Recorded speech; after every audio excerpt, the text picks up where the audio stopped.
Normalement, il y a le son là. C'est bon?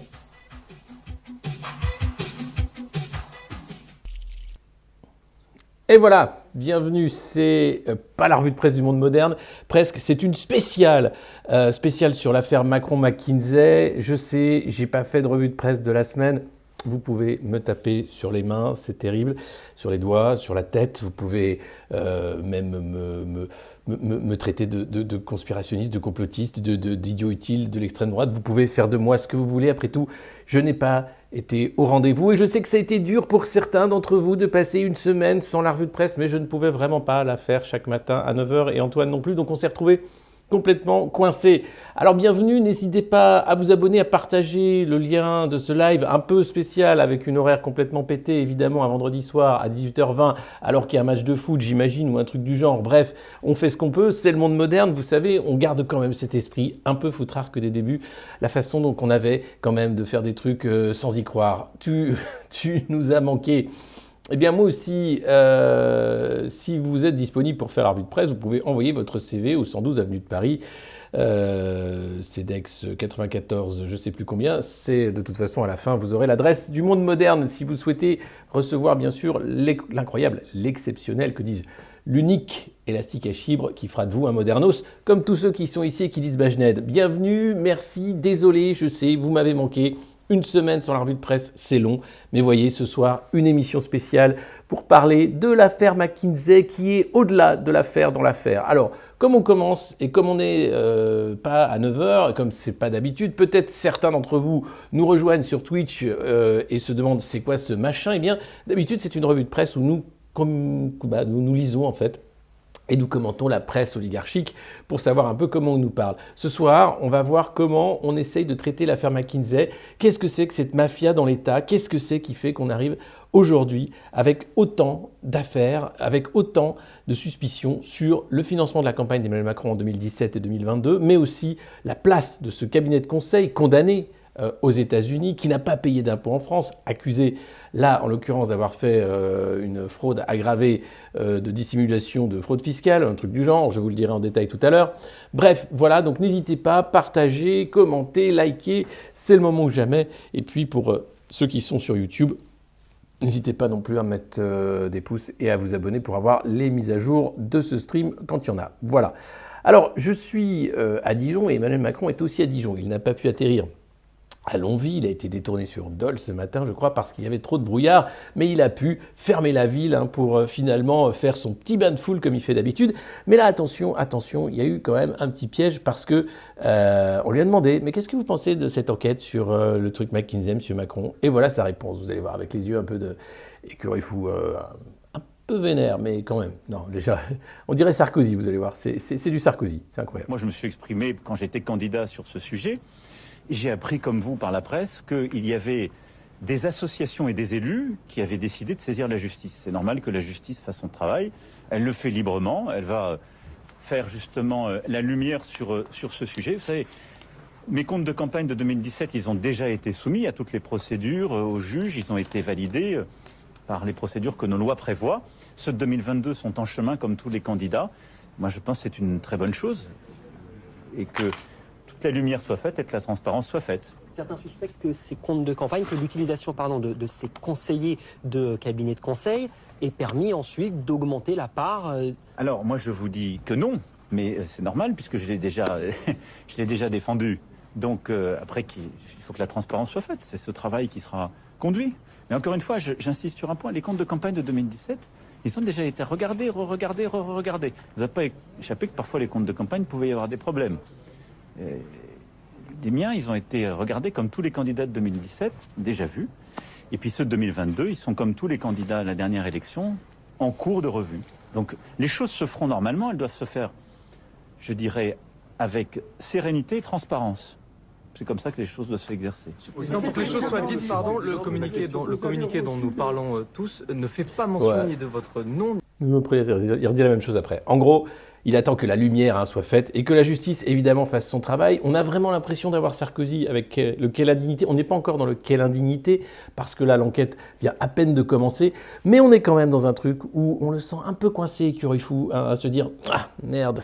Je pensais que ça passerait même sur le deuxième coup. Évidemment que ça va passer puisqu'on est en France, que le président a le pins d'immunité qui fait qu'il va jamais en prison, que quand il y a des enquêtes, il faut 30 ans pour qu'à la fin on dise « il est coupable ». Et finalement, il doit juste filer la moitié de son Mars ou de son Nuts, ce qu'il a sous la main, et puis une cravate éventuellement, et puis après tout va bien.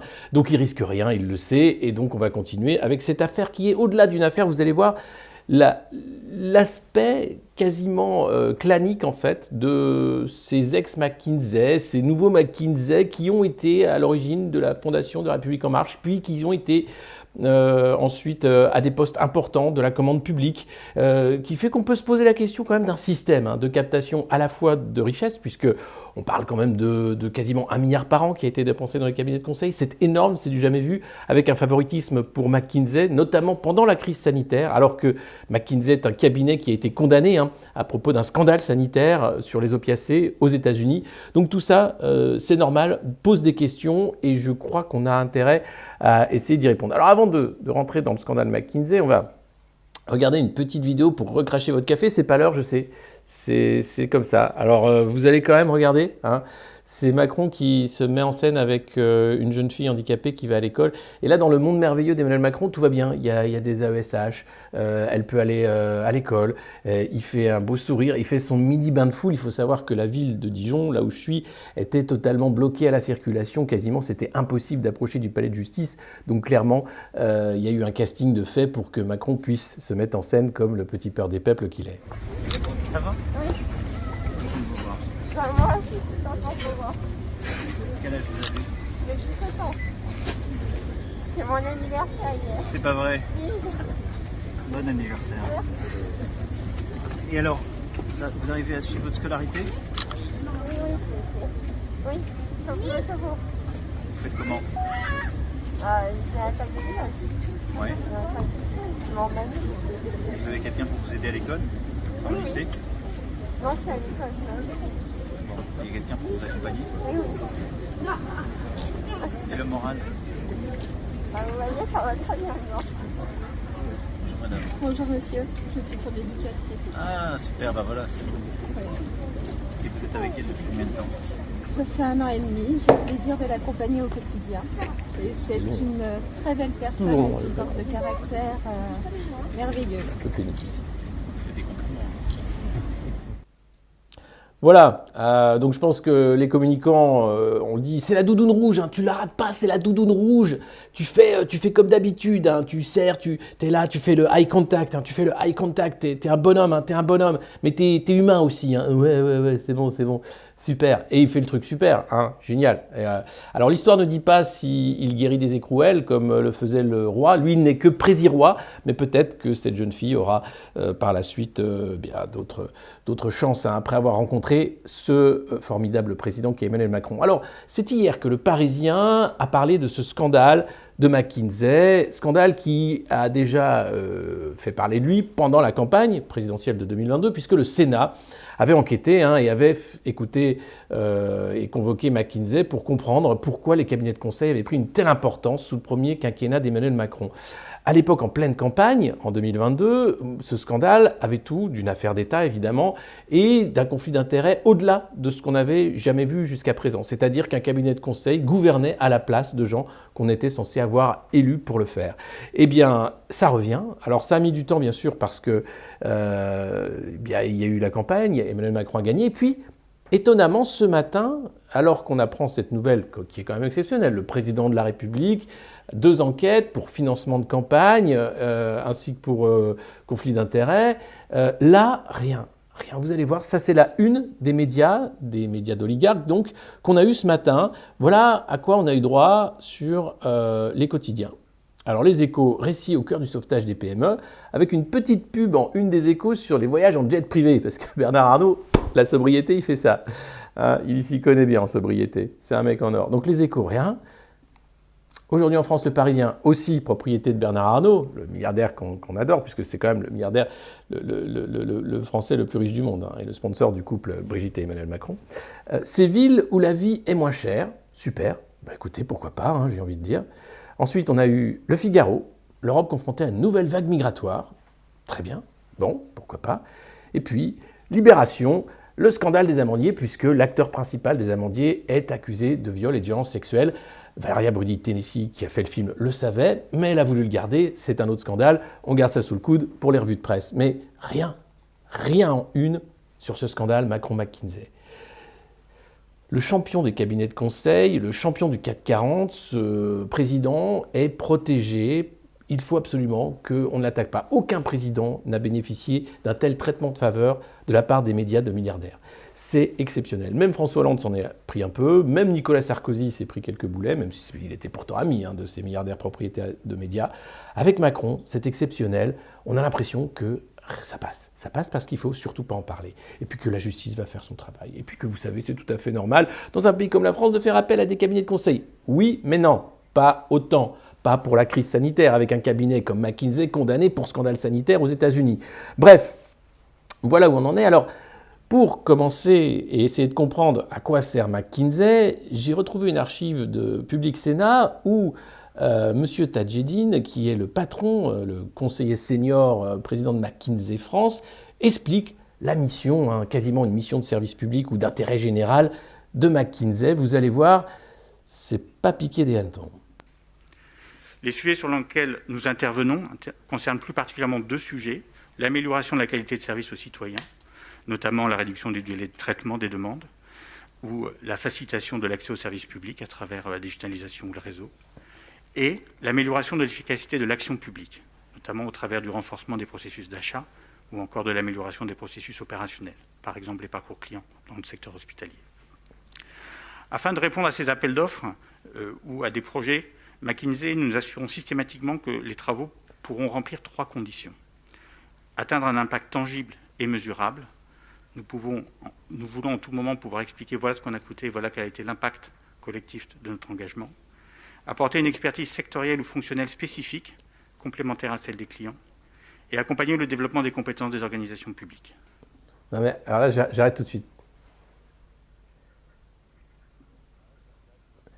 Parce que ce que dit Tadjedine, quand même, c'est assez exceptionnel, c'est qu'il est donc là pour améliorer les services publics, pour montrer un impact tangible. Alors si on veut voir l'impact tangible de McKinsey avec les milliards qu'on leur a filés, les millions, 500 000 euros pour un truc sur l'avenir, par exemple, des professeurs, l'impact tangible de McKinsey, c'est quoi? C'est l'effondrement des services publics. C'est l'hôpital saturé par les crises de bronchiolite, par la grippe saisonnière. C'est l'éducation nationale qui n'a pas assez de profs, qui prend des contractuels, qui se barrent les uns après les autres. C'est les soignants que on ne réintègre pas, qui vont se barrer parce qu'ils ne peuvent plus faire leur travail. C'est un scandale d'État, puisque l'impact de McKinsey, c'est le détricotage en fait du bien commun de nos services publics. On écoute la suite, mais lui en est très fier et il prend des millions pour le faire. C'est proprement génial. La complémentarité d'un principe d'action majeur pour nous. L'apport se fait toujours en appui des structures publiques, jamais en substitution. Et tout au long des projets, un accent particulier est mis sur l'implication des agents publics. En général, et le format le plus efficace est de constituer des équipes mixtes, mêlant des membres de l'organisation cliente et des membres de cabinet, permettant d'assurer l'appropriation complète des outils et méthodologies mis en place.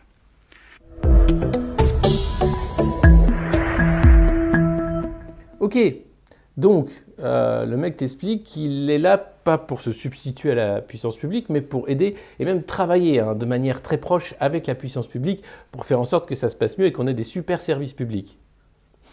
Bon.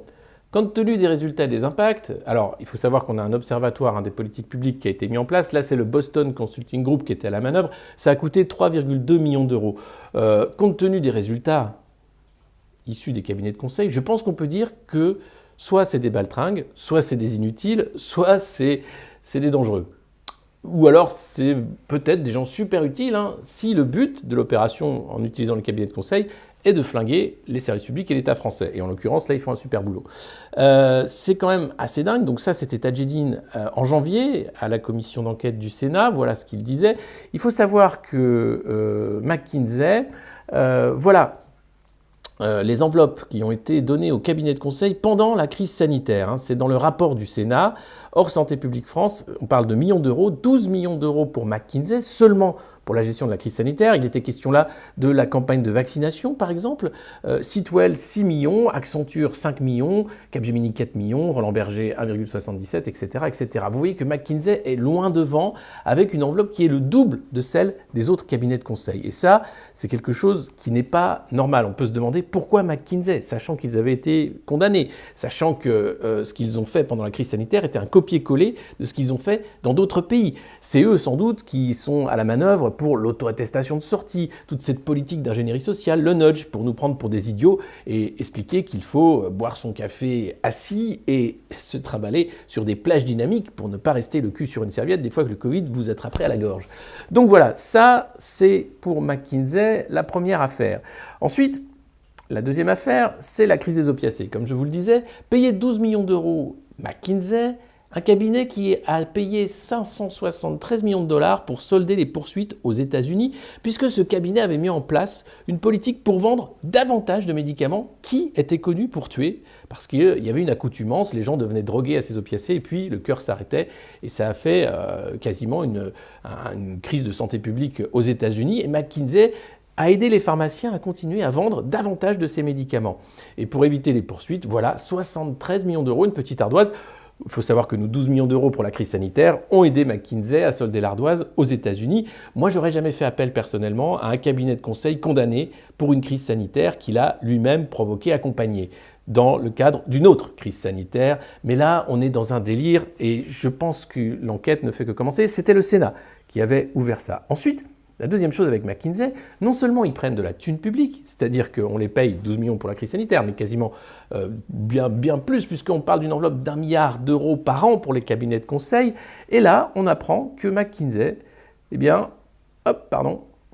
n'a pas payé d'impôt sur les sociétés en France depuis au moins 10 ans. Alors, ils n'ont pas payé d'impôt, c'est vrai, mais ils ont payé quand même taxes foncières et autres petites choses. Et d'ailleurs, la patronne de McKinsey s'en expliquait en disant « Ouais, mais on a fait du super boulot quand même, attention, on n'est pas que des gros méchants qui prennent la thune et qui s'en vont avec la caisse. On a payé les cotisations sur les salaires, et puis nous, on a fait du super boulot pour la France. Donc, il ne faut pas dire qu'on est des méchants, on est des très gentils, puisqu'on est McKinsey. » Donc voilà, et là, si vous voulez savoir exactement quels sont les chefs d'inculpation, l'information judiciaire donc, qui a été ouverte, c'était le 20 octobre pour soupçon de financement illégal des campagnes électorales d'Emmanuel Macron en 2017 et 2022. Ça, c'est la première information. Et la seconde information judiciaire a été ouverte sur des chefs de favoritisme et recel de favoritisme. Et ça, c'était le 21 octobre.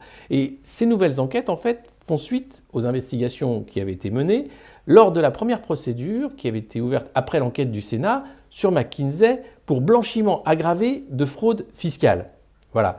Donc on est quand même dans un truc où on n'est pas loin de l'association de malfaiteurs de Nicolas Sarkozy lors de la campagne de 2007 avec l'argent de Muammar Kadhafi. Il faut savoir qu'évidemment, il n'y a aucune campagne en France qui va dans les clous. Visiblement, le financement des campagnes électorales présidentielles, c'est toujours un truc qui attire la merde, hein, on ne va pas dire autrement, c'est difficile de trouver un autre mot malheureusement, mais qui globalement rend difficile le fait de pouvoir se financer à hauteur du plafond. Hein. Alors c'était 21 millions d'euros en 2007, je ne sais pas combien c'était en 2017 et 2022, mais voilà où on en est. Alors, pour comprendre l'ampleur de ce phénomène, j'ai fait le tour en fait de qui travaillait avec Emmanuel Macron pendant les campagnes et qui venait de McKinsey ou qui est allé chez McKinsey. Et vous allez voir, il y a une petite galerie de portraits, c'est une dizaine de noms qui ont été d'ailleurs nommés par Consultor, qui est un site qui s'occupe des cabinets de conseil, qui avait fait une enquête en octobre 2019. Les consulting boys de la Macronie, vous pouvez le trouver sur consultor.fr. Et là, vous avez les noms de tous ces consultants qui étaient à la manœuvre pendant la campagne d'Emmanuel Macron. Et vous allez voir, ils sont nombreux et on peut se dire que c'est quasiment un système qui a été mis en place par Emmanuel Macron pour ces campagnes avec des gens très très bien. Par exemple, on commence avec Madame Cazeneuve. Alors Madame Cazeneuve, il faut savoir que Marguerite Cazeneuve, c'est une ex de McKinsey. Elle est directrice de l'assurance maladie, elle est en charge de la réforme des retraites actuellement. Son mari, c'est le directeur de cabinet d'Elisabeth Borne. Tout va bien, hein, on est dans un entre-soi absolument. Et bien sûr, son père et son frère sont députés de La République En Marche. Ça, c'est la première qui travaille avec Emmanuel Macron et on se rend compte que c'est une affaire de famille. Hein. Tu es venu demander des services à McKinsey. Tu sais, quand tu viens me demander des services, un jour je viendrai te voir. Je te demanderai aussi un service. McKinsey. Alors c'est sûr, hein, ça fait moins italien, hein, ça, c'est pas McKinsey, mais c'est McKinsey, c'est quand même pas mal. Ensuite, vous avez Maël de Calan.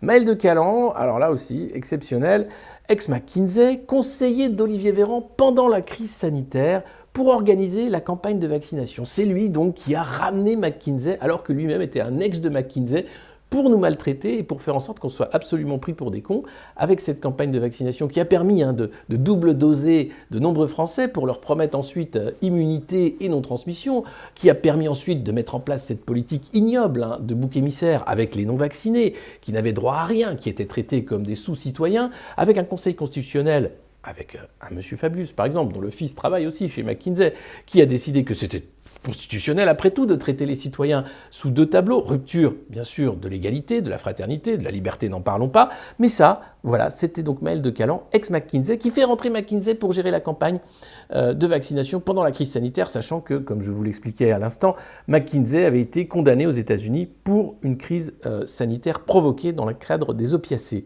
Ensuite, on a qui d'autre? On a... Oh, mais qui est-ce? C'est Monsieur Lambert. Monsieur Lambert, oui. Alors, attendez. Thierry Lambert, c'est le délégué interministériel qui passait des millions d'euros de commandes auprès de tous les cabinets de conseil. Son fils a été en stage aussi chez McKinsey. Donc lui, il était un peu à la manœuvre pour passer les commandes et s'assurer que les cabinets de conseil, dans le cadre du tourniquet, comme disait Amélie de Montchalin, qui rejoint l'OCDE en tant qu'ambassadrice, pour que chacun des amis de la Macronie récupère une petite enveloppe et soit content et puisse bien sûr éclairer la France et la République de leurs précieux services. Voilà, c'est lui. J'ai pas commencé par Tadjeddine, mais j'aurais dû parce qu'il faut savoir que Karim Tadjeddine, qui est le directeur de McKinsey, qui était auditionné au Sénat, c'est lui qui a vraiment aidé Emmanuel Macron à faire cette campagne en mettant de nombreux consultants, des amis autour d'Emmanuel Macron, et ils se sont rencontrés lors de la fameuse commission Attali, où ils ont travaillé ensemble. C'est là qu'ils sont devenus copains avec cette idée de faire de la France une start-up nation. Vous savez, c'est-à-dire une nation qui s'effondre sur elle-même, mais où tout est digital, numérique. Et vous allez voir, ils sont plusieurs à avoir cette idée un peu débile. Ils en sont d'ailleurs très fiers. C'est un programme, hein, c'est le projet. Eh bien, voilà, M. Tadjidine est donc, c'est M. Attali qui a assuré la rencontre entre tout ce joli monde. Ah, on ne le présente plus, Paul Midi, il est député, il a réussi à être député, c'est un ex-McKinsey, il a été président d'En Marche pendant la campagne de 2017, et il a réussi à être élu, je crois que c'est un polytechnicien, qui a monté des startups et qui, bien sûr, en tant que bon consultant McKinsey, a cette vision absolument farouche et formidable de la Startup Nation pour être sûr qu'on n'aura plus de service public et que, ma foi, on n'aura pas beaucoup plus de chance après ça pour s'en sortir. Ensuite, on a Mathieu Maucor. Ah, Mathieu Maucor, alors vous allez me dire, c'est qui? Qu'est-ce qu'il fait? Ex-McKinsey, lui aussi. Il a aidé Macron pendant sa campagne de 2017 et il est devenu ensuite directeur de cabinet de Mounir Majoubi, qui était ministre du numérique. Donc vous voyez qu'il y avait vraiment ce projet de numériser, de faire en sorte que les services publics disparaissent au profit, bien sûr, du guichet en ligne, hein, de la Startup Nation. C'est des idéologues assez dangereux. Et voilà, donc Mathieu Maucor, lui, s'est retrouvé directeur de cabinet alors qu'il était McKinsey. Ensuite, ça va encore plus loin dans la hiérarchie. Là, on se retrouve avec Éric Labbé. Éric Labbé, lui, c'est un ex-McKinsey aussi, assez haut placé, qui a été un consultant, un conseiller pas officiel d'Emmanuel Macron, quand il était à Bercy notamment. Et il a été nommé pour ses bons services rendus à la tête de Polytechnique, dont Paul Midi est issu. Voilà, vous voyez. Non, mais c'est un petit entre-soi où bon, tout le monde est content. Hein. Après, j'ai l'impression qu'ils sont très bien traités, qu'ils sont très contents. Mais nous, on est quand même globalement maltraités et ça ne se passe pas très bien. Mais eux, visiblement, entre les médailles, les postes honorifiques, etc., ça se passe très bien. Donc ça, c'est Éric Labbé. Ensuite, on a Thomas Cazenave. Thomas Cazenave, alors là aussi, attention champion, idéologue aussi. C'est lui qui rédige un livre-programme avec Tadjidine aussi, ex-directeur de McKinsey, et il est devenu ensuite chargé des commandes de l'État auprès des cabinets de conseil. Donc tu ne peux pas faire plus endogamique en fait. Hein. Des gens qui travaillent avec des cabinets de conseil pour ensuite prendre la tête des commandes d'État. Aujourd'hui, la personne qui a ce rôle-là, c'est Stanislas Guerini. Stanislas Guerini qui a fait entrer Paul Midi dans la campagne, bien entendu. Et c'est lui, aujourd'hui, Stanislas Guerini, qui passe les commandes. Je n'ai pas mentionné le mari d'Amélie de Montchalin qui était dans le conseil également. Et tous ces gens qui sont finalement des lobbyistes ou qui travaillent pour des lobbies américains pour la plupart et qui ne travaillent pas pour l'intérêt national. Ça, on s'en est rendu compte, mais c'est toujours bien de le rappeler. On a ensuite, avec ce monsieur, voilà le livre qu'il a écrit, enfin sous sa direction, l'État en mode start-up, préface d'Emmanuel Macron. Alors vous savez maintenant que l'État en mode start-up, c'est donc un État qui s'effondre sur lui-même. Donc voilà, ils ont l'outrecuidance d'utiliser le drapeau français dans le mauvais sens pour faire leur bouquin. Ils auraient pu mettre quand même les bleus, blancs, rouges correctement. Ou à la limite, ils faisaient le drapeau russe s'ils voulaient, mais c'était un message du coup contradictoire avec tous ces gens qui sont macronistes. Mais voilà où on en est, c'est le projet d'Emmanuel Macron que je vous dévoile. Enfin, que je vous dévoile, non, il n'y a aucune révélation, hein. Tout ça était connu, les organigrammes étaient connus, les fiches de paie aussi étaient connues. C'était plus d'1 million d'euros qui sortaient chaque mois pour payer ces gens qui étaient du Conseil pour faire la campagne de Macron en 2017 et pour s'assurer ensuite tout ce qu'on a vu, bien sûr, dans l'utilisation abusive des cabinets de conseil. Là, c'est 3 têtes pensantes pour un seul homme. C'est le cabinet Liégé-Muller-Ponce. Ces 3 hommes ont créé un cabinet de conseil, 2 ex-McKinsey dans le cabinet, évidemment. C'est eux qui ont fait la grande marche de 2016, hein, où on allait toquer aux portes pour demander « Alors les Français, qu'est-ce qui ne va pas? Qu'est-ce que ça pourrait faire ?» hein, je sais, ce qui vous aimerait bien, c'est une application ou un logiciel qui vous permettrait d'avoir un accès à tous les services publics en un seul clic, hein, à partir de votre téléphone. Donc c'est ça, en fait, c'est ça qu'on va faire. C'est le projet, hein, je vous explique, c'est assez rapide. Alors, ça veut dire qu'il n'y aura plus d'hôpital, bon, c'est pas grave, que votre gamin va pas apprendre à lire et écrire parce que ça ne sert plus à rien. Ce qu'il faut avant tout, c'est savoir utiliser son doigt, hein, c'est digital. Donc, il faut savoir absolument utiliser l'application, hein, c'est important. Il y a un QR code, ça vous reconnaît, donc il y a une reconnaissance faciale. Ça permet de savoir si vous avez payé vos impôts et si vous êtes doublement ou triplement injecté de bonnes doses de LRM des Elvire. Hein. Voilà, c'est un truc qu'on a fait avec les copains. Donc eux maintenant, le cabinet Liéger-Muller-Ponce, ils sont chargés des... non, ils aident des entreprises privées à remplir des dossiers pour récupérer des marchés publics. Il n'y a pas de saut métier et c'est un métier, ma foi, extrêmement essentiel que font ces trois têtes pensantes de la Macronie. Ensuite, on a Martin Baumer. Alors Martin Baumer, ça c'est le petit champion, c'est mon petit champion. On l'a oublié, hein, évidemment, hein. On se dit mais qui sont ces gens? Alors Martin Baumer, c'était quand même l'ancien président des Jeunes avec Macron. Et il a rejoint McKinsey, lui, après avoir été accusé de management agressif et d'agression sexuelle. Ah, dites donc, mais alors quand on est consultant McKinsey et qu'on est accusé d'agression sexuelle, on ne doit pas démissionner? C'est pas comme quand on a d'APTA? C'est pas du tout la même chose, d'accord. Non, je sais pas, je demande, parce que j'ai l'impression que la loi, tout ça, moi j'ai pas tout compris, hein. Je fais mes trucs. Donc Martin Baumer, champion, hein, accusé d'agression sexuelle, de management agressif, qui rejoint McKinsey après la campagne de 2017 et qui était ex-président des Jeunes avec Macron. Et puis on continue, pourquoi s'arrêter en si bon chemin? Guillaume de Ranieri. Alors lui, il est chez McKinsey, c'est un senior, hein, et avec Hervé Grandjean, il avait fait la campagne de Macron en 2016. Il avait fait un passage au porte-parole des armées. Il faut savoir que l'armée a une enveloppe d'environ 90 millions pour ce qui est des achats de conseil. Et c'est extrêmement grave, puisque là, on est sur quand même un secteur au-delà du stratégique. Enfin, c'est même pas un secteur, on est sur un outil de la souveraineté nationale, l'armée, qui va utiliser des cabinets de conseil étrangers pour se moderniser, c'est-à-dire se flinguer elle-même. Hein, puisque dès qu'on modernise avec des cabinets de conseil, généralement, on perd les services publics et on se retrouve totalement dans la merde. Donc voilà, ça c'est pour ce monsieur. Et la dernière, et pas des moindres, Ariane Comorne.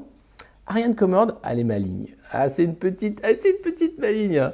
Elle était chargée de mission au sein du ministère du redressement productif avec Montebourg, ça c'était en 2013. Et puis, elle va faire un petit tour chez McKinsey en 2014-2017. Elle passe 3 ans chez McKinsey. Hein. C'est un petit passage obligé pour être sûr que t'es bien raccord. Hein. T'es passé chez McKinsey, c'est bon. Tu vas me faire l'appli, là, Digital Matin, là.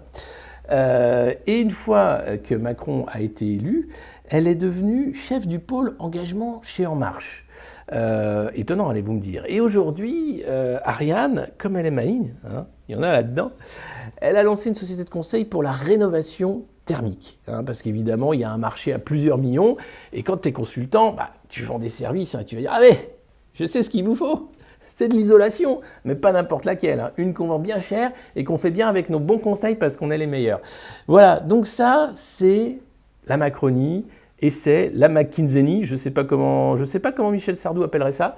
En tout cas, c'est la conseillénie, c'est proprement des coucous qui ont fait leur nid au sein des institutions de l'État et de la République pour récupérer les brousoufs et pour faire en sorte que l'État devienne dysfonctionnel et que donc des entreprises privées puissent récupérer de l'argent.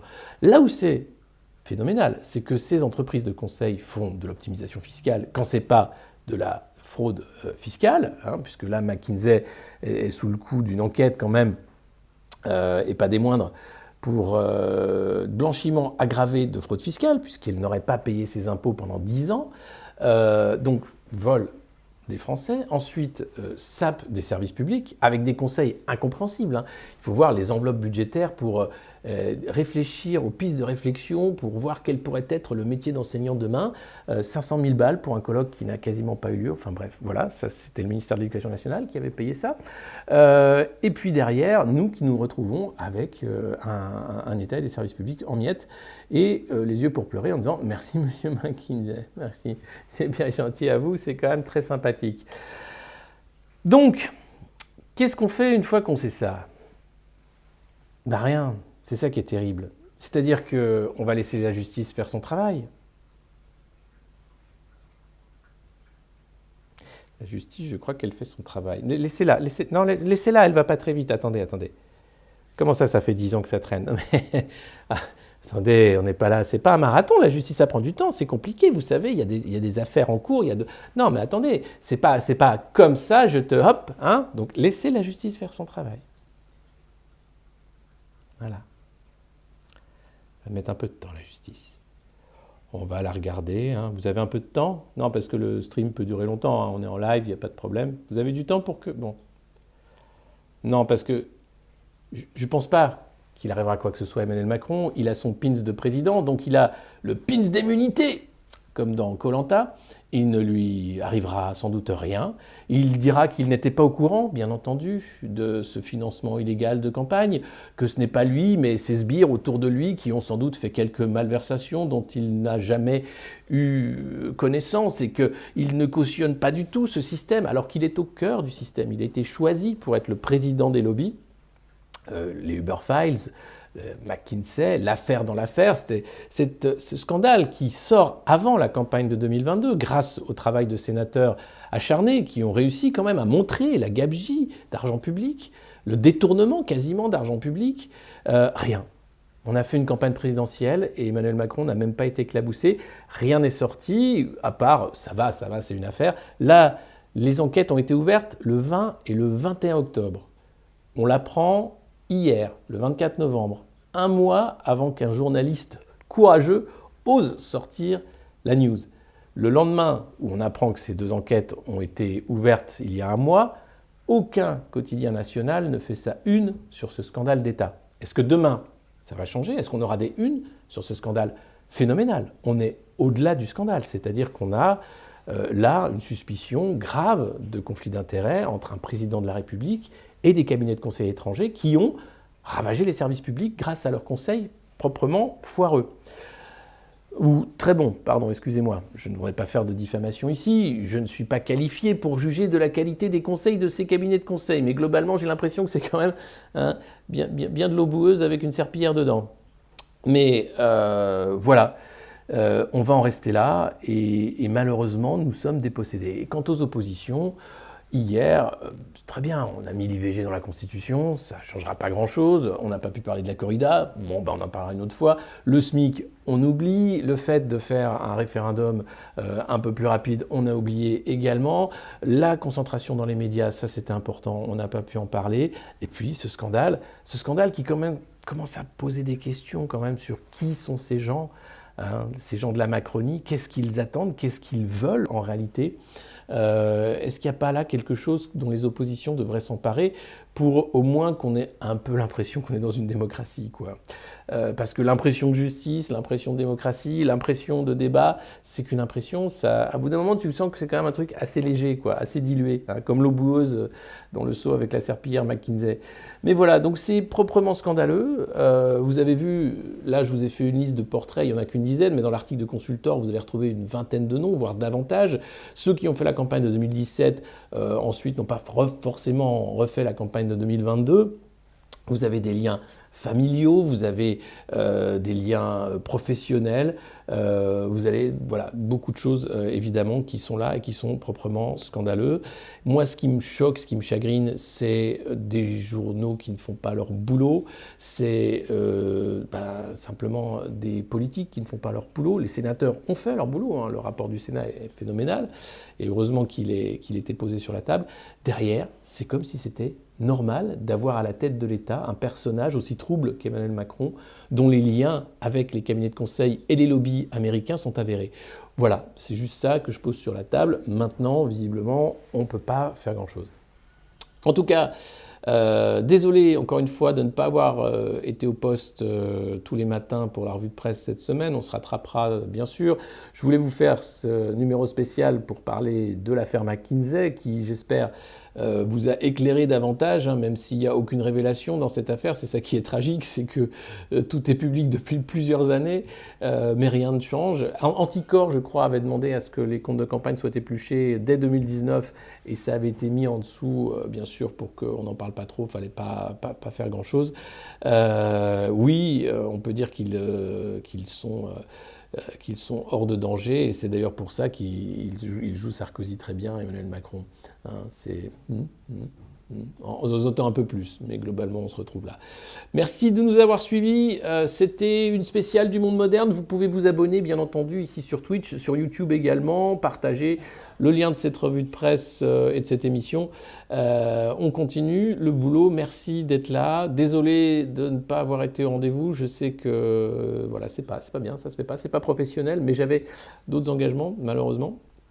Et je vous dis à très bientôt, peut-être au cours du week-end, bien entendu, pour une autre spéciale ou une revue de presse de rattrapage, tellement il y a eu de trucs, parce que j'ai pas parlé des soignants suspendus et de la folie de ne pas vouloir les réintégrer. Ça, je garde ça peut-être pour demain. J'ai pas parlé non plus... attendez, j'avais fait une petite liste de trucs en me disant, tiens, quand même, il y en a des trucs que j'ai ratés. Du contrôleur fiscal, bien sûr, d'EDF, qui va sans doute subir le même sort que les services publics, c'est-à-dire être démantelé, puisque le nouveau patron d'EDF était quand même un ancien de Bank of America, Merrill Lynch, qui était à la manœuvre lors de la vente d'Alstom à General Electric, l'américain. Encore un coup de la Macronie, donc tout va très bien. Ils ont des coups des franches en réalité, c'est ça qui est extrêmement inquiétant. Sans contre-pouvoir, on se retrouve, à part à dénoncer, à essayer de faire comprendre quelles sont les forces en présence et pourquoi systématiquement on a l'impression qu'on se fait avoir. C'est pas une impression. J'aimerais que les Français puissent se réveiller, puissent se rendre compte en fait que non. Ce ne sont pas des hommes d'État, ils n'ont pas à cœur l'intérêt suprême de la nation ni des concitoyens et qu'ils sont attirés par le profit à court terme, par sans doute le prestige des postes de pouvoir, mais que la France, c'est un concept qui leur est assez lointain. Voilà, merci. Je vous dis pas bon week-end parce que je vais venir vous réveiller le week-end ou faire des trucs ce week-end pour essayer de me rattraper vu que la semaine a été longue sans revue de presse.